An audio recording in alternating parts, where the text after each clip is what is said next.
Anyway, Beth Phoenix is number 6. Now this is an interesting one for me, because for me personally, if they're going to put Beth in the match, they should have announced it. In my opinion, they made a fucking big song and dance about China being in the 99 and 2000, well, they're not in the 2000 run, in the 1999 run. Well, you know, they may have got a few extra buys for this one. They might have done, you know, personally. Beth kisses Calais and then pulls him over the top rope to eliminate him. Some people really like that one, but, you know, it's just for me, it's like, never mind. And then Punk hits a go to sleep on Phoenix. Zack Ryder, who the fuck's Zack Ryder, is 7.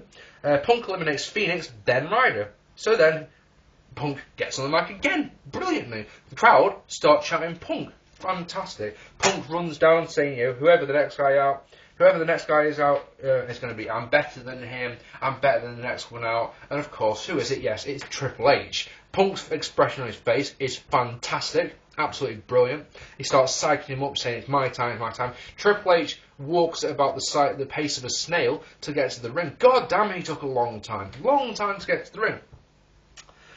And then we go. Punk and Hunter have a stare down. They start beating each other. And I know you said it with me, because I said it out loud at the time. Hunter hits the quad-ripping spinebuster of doom on CM Punk. Drew McIntyre is number 9. Pedigree attempt on Punk is counted into a go-to-sleep attempt, but Hunter eliminates Punk. Then, my pick, Ted DiBiase, is number 10. Nice power slam on Hunter. Ted and Drew beat on Hunter. Jar Morrison is number 11. He beats on Drew, hitting a stunning DDT. Kane is number 12. He beats on everyone, including a chokeslam for Triple H. You know, which was surprising.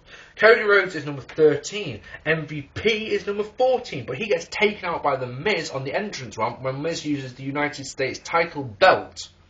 And MVP is helped to the back by a referee. The more observant of us are going, but he wasn't eliminated from the match. Legacy tries to eliminate Triple H. Carlito is number 15 to literally no reaction at all. There's nothing. He gets in, he starts cleaning the house, he even hits the backstabber on Triple H. No reaction, nothing. He botches a backstabber on Drew McIntyre. Carlito is wasted in WWE. That is a fact. A certifiable, honest to God fact. Is it not? Surely, if there's one guy on that roster that needs to be in another company, be it TNA, ROH, in Japan, anywhere, Carlito is that man. In just my opinion, he can work, he looks good, and he can talk. He's wasted. Absolutely wasted.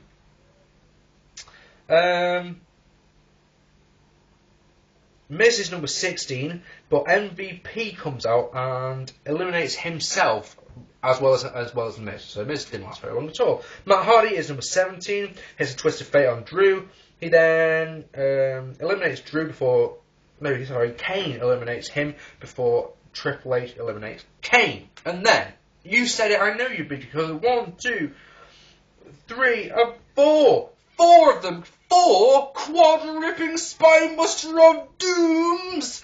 1 for Cody, 1 for Carlito, 1 for Ted, and 1 for Morrison. I know you said it. I know you were watching it going, yes, you were marking out and saying it. You're shouting it at your TV screen.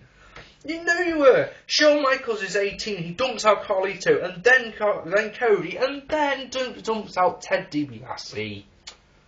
Oh, there goes my pick. Damn it, wrong again. Out goes Morrison as well, by Shawn Michaels. Drew McIntyre is left alone with DX. He's obviously eliminated. John Cena is number 19. A word on John Cena, if I may. Now then, back in the day when John Cena John Cena's gimmick was that he was a rapper, was it not? He was a rapper. And what did he used to say? He used to say word life a lot. This is basic thugonomics. Now what I want to know is, you know, at the moment I have no idea what John Cena's gimmick is. If you ask the kids, they say he's a street fighter. Really? A street fighter who wears bright orange, yes, to make himself more, I don't know, visible. Hey, bad guys, here I am. Here's a thought. Nowadays, does John Cena do advanced thugonomics? Actually, now I think about it, I think that's what Danny Ace is studying at university. I've never bothered to ask him, to be honest. Yeah, more concerned about kicking his ass. Advanced Thugonomics 101 at university. Imagine that. Anyway, that's funny. Pedigree. Oh, Cena starts owning DX, but gets pedigreed. But then a sweet chin music eliminates Triple H. Shelton Benjamin is 20. He doesn't last long as Cena dumps him out. Tatsu is number 21, and the only thing I can say about Tatsu is he makes me laugh, because if any of you have seen that Batista video, it's called Batista's New Entrance Tron, or Batista's New Starting Tron, and it's just Batista dancing, and it makes me smile. If I'm ever depressed, that's what I watch. And it's Tatsu's is the same music. Brilliant. That's what all I can say. Anyway, he doesn't last very long at all. Cena dumps him out. Big Slow is 22. He runs to the ring. What the hell's that? He runs to the ring. You know, that ain't right. Sean Skinner's cat. Mark Henry is 23. Stare down between him and Big Slow. Chris Masters is 24. And this is a legitimately honest God thing. I didn't realise Chris Masters was still employed by WWE. That's what you get for not watching the TV shows. Chris Masters. By God, he was still shit. He doesn't last very long. It really doesn't. It's all about the veterans in this one. It really is. R-Truth is 25. He eliminates Henry and Show, who've been pushing each other on the ropes. R-Truth just comes on. Whoop, out you get. And then Truth beats on Cena, and he beats on Shawn Michaels, actually. Jack Swagger is 26, and he has a weird expression on his face as he runs to the ring. Suplexes for Cena and Shawn Michaels. Kofi is 27. He goes after Swagger, hits a boom drop, and then eliminates Swagger. He also eliminates Truth. An awesome way to do it by hanging on top of the rope and using his legs to whip them out. Brilliant. Absolutely fantastic. Like that one. Jericho is 28. Does a bit and then gets an attitude adjustment. DDT by Shawn on Cena. Elbow drop by Shawn Michaels. He tunes up L bands but eats a Trouble in Paradise for his efforts, which was nice. Cena then eliminates Kofi. Codebreaker on Cena. Edge is 29 with a huge pop. The only surprise entrant of the whole thing. One of the worst kept surprises, worst kept secrets of all time. Jack and Edge is coming back. Oh yes. Yeah, no surprises. That was one of the big things I had about this. There's 5 open spots. Why give them to Beth Phoenix? We respect. What did I say? Booker T, RVD. Maybe get a fucking massive reaction by putting Bret Hart in there. I don't care if he fucking goes in, climbs over the top rope and gets out. What do you need to do? Eliminate Shawn Michaels? Brilliant, but no. The only surprise is Edge. Like I say, he comes up to an enormous pop, spears everyone in the ring, get the fuck down spears, dumps out Jericho, and then hits DDT on Cena. Batista is 30. He cleans the house, but hits the big moves, hits the spine busters and a power slam on everyone. Spear by Edge on Batista. Attitude addition on Edge. Shawn goes on a mission. Elbows for and then sweet chin music for Cena. Sweet chin music for Batista. Nice spot on the apron as they've got Shawn Michaels and Edge next to each other. Yeah, Shawn Michaels hits sweet chin music on Edge, which knocks Edge back into the ring. That was fantastic. Then Batista dumps out Shawn Michaels. Shawn Michaels is vexed.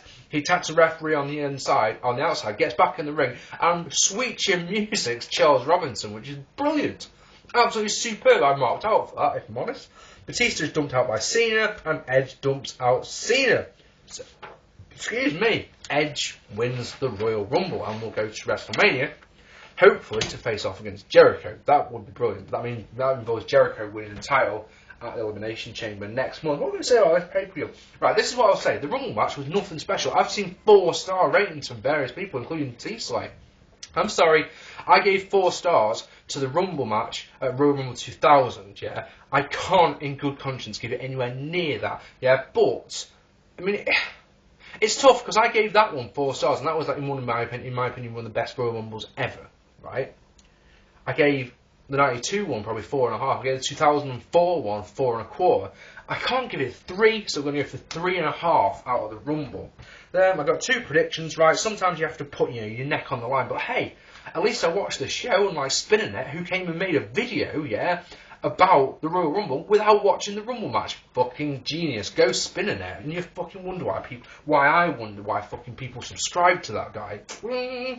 Yeah, I'm gonna give the show 7 out of 10.